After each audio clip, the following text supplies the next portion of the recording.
So this is arguably the most well-known of the incidents in which Hillary Clinton was never involved. Correct. I'm never involved. This is the inside the tragic death of Vince Foster and the conspiracy theories that followed. Vince Foster was a former deputy White House counsel. He died by suicide just 6 months into the Clinton administration on July 20th, 1993, but not everybody believes that he killed himself. When Vince Foster was found dead by gunshot in 93, the national press was ravenous.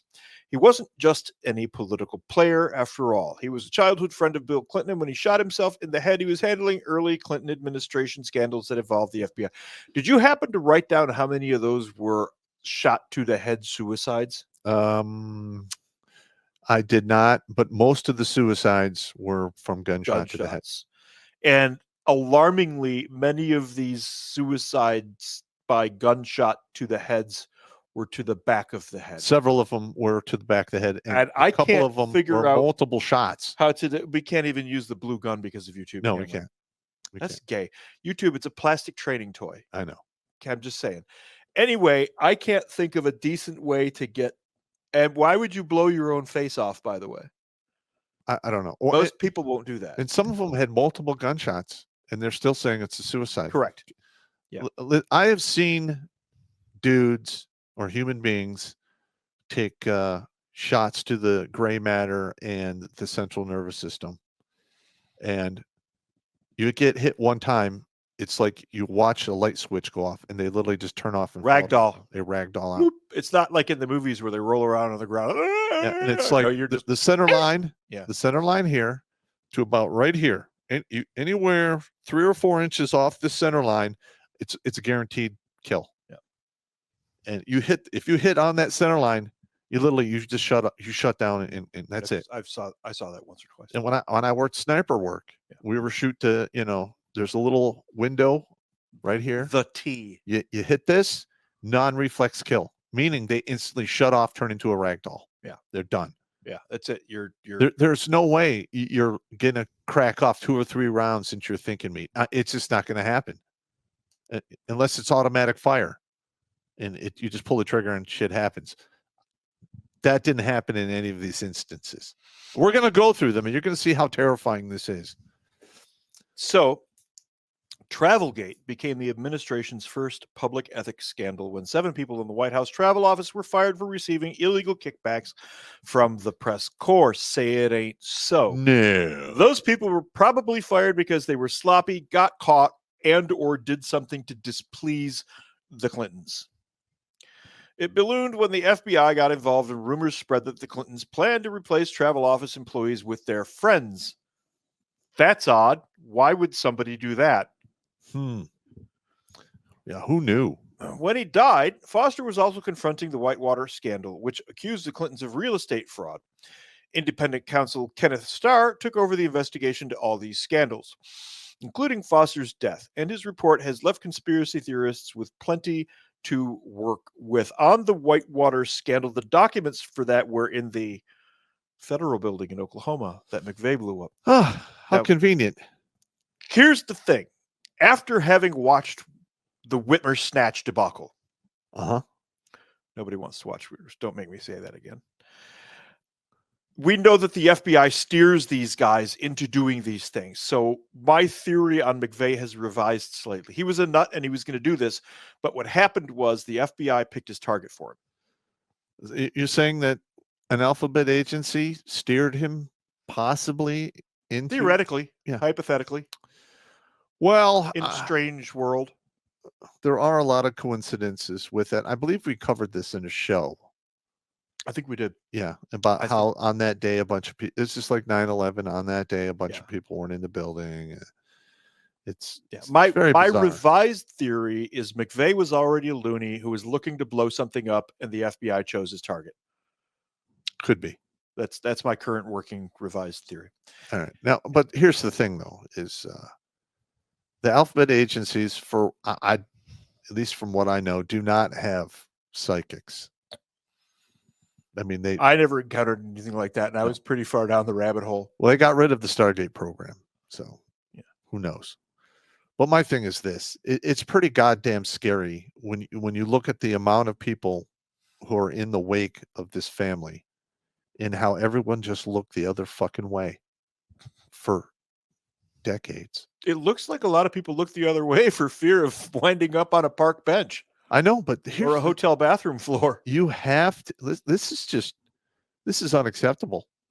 This needs to get looked into. So Starr took over the investigation into all these scandals, including Foster's death, and his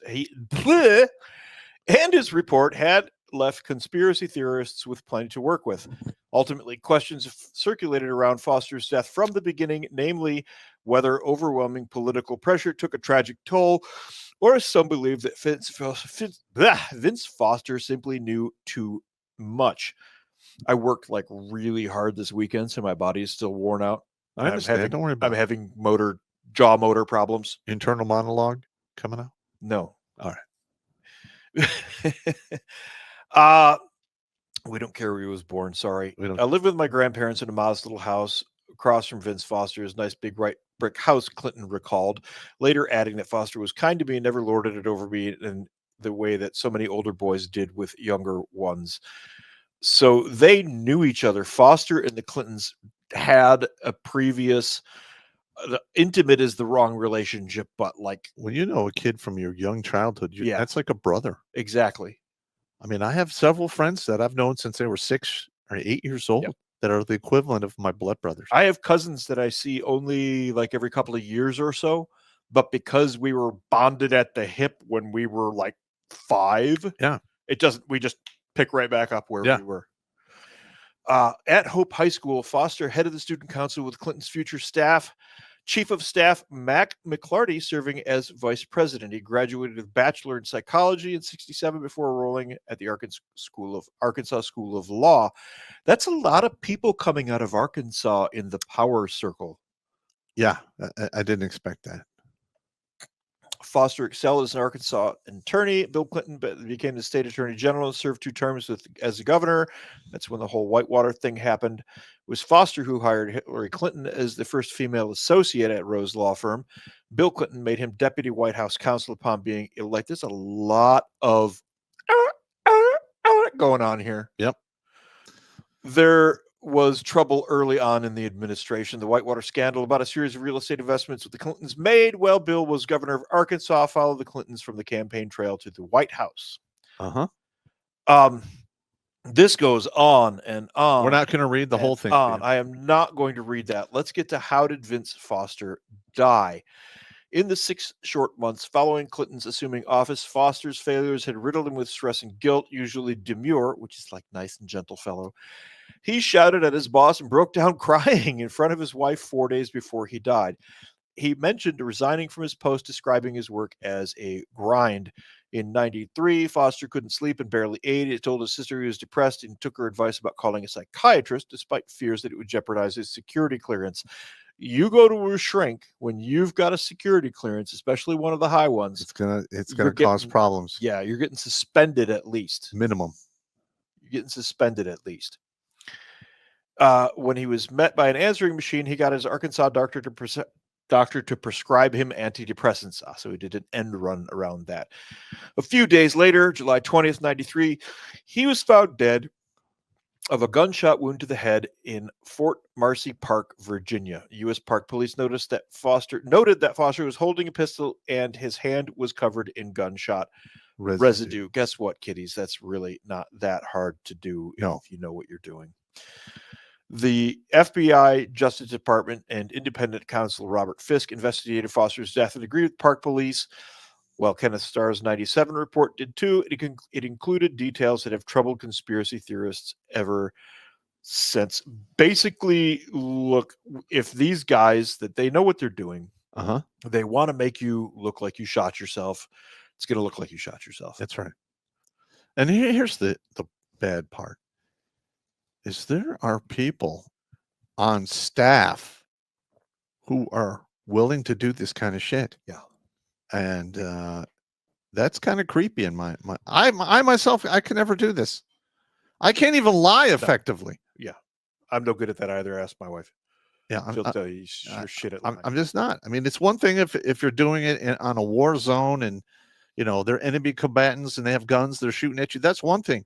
Totally different creature. But, going after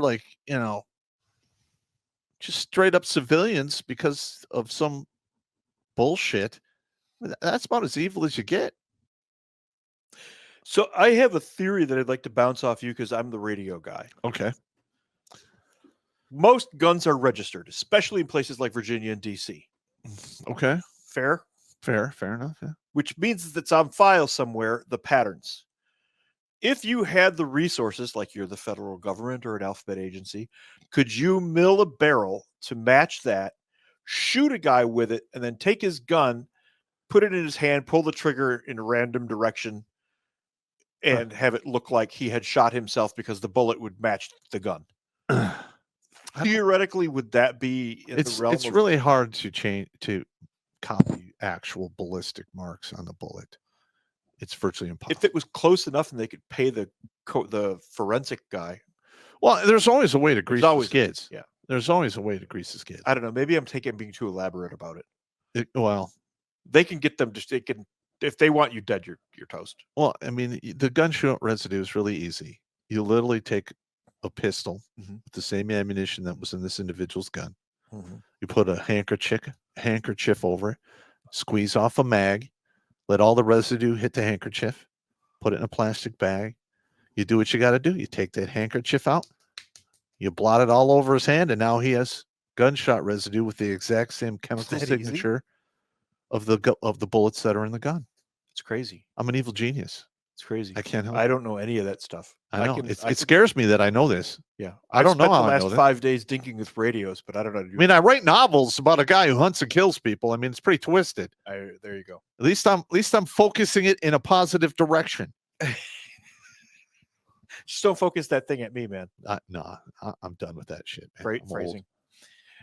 There are numerous claims and details surrounding Foster's death that some believe warrant considerable focus, despite 5 separate investigations concluding the opposite.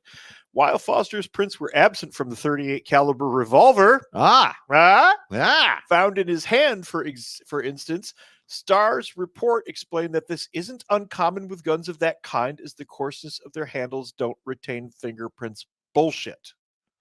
It might not retain a clean print, but you're definitely going to have hang on, hand oils on it. And you can do a DNA test off a hand oil.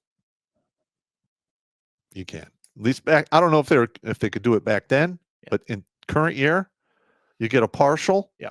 They can basically take the oil from the fingerprint. They have technology where they could magnify the DNA signature and figure out your DNA. And it takes maybe, I think, anywhere between 7 and 11 days. Also, your palms have a unique print as well. And every one of those weapons that I've ever seen, and I've seen a few, with the coarse grip, invariably have the smooth section where the pistol it's not all coarse. Yeah. And on the back as well. So when you grab that, you've got palm print here and here, which is easily matched. And guess what? Basically, we're being fed a big bowl of bullshit. No, wow. Yeah. Some skeptics believe Foster was murdered and dumped in the park. Starr's report explained the carpet fibers on his clothes were consistent with the samples of his home to combat that claim. But Vince Foster wasn't the first Clinton associate to die unexpectedly, nor the last. This is a word that I've always enjoyed. The Arkansas conspiracy theory maintains the list has only grown. The roster includes notable figures like Barry Seal, who trafficked cocaine in Demena, Arkansas when Clinton governed. He was killed apparently by cartel members. I remember that one. Whitewater partner James McDougal died in solitary confinement. Well, that's interesting. So that's one die in jail? Yeah, that was the heart attack in jail. Heart attack. I put him as a heart attack. So yeah. I'll take him off to die in jail. Most unnerving was the death of Clinton fundraiser Ed Willie. Willie was found dead by gunshot 4 months after Foster in the Virginia woods.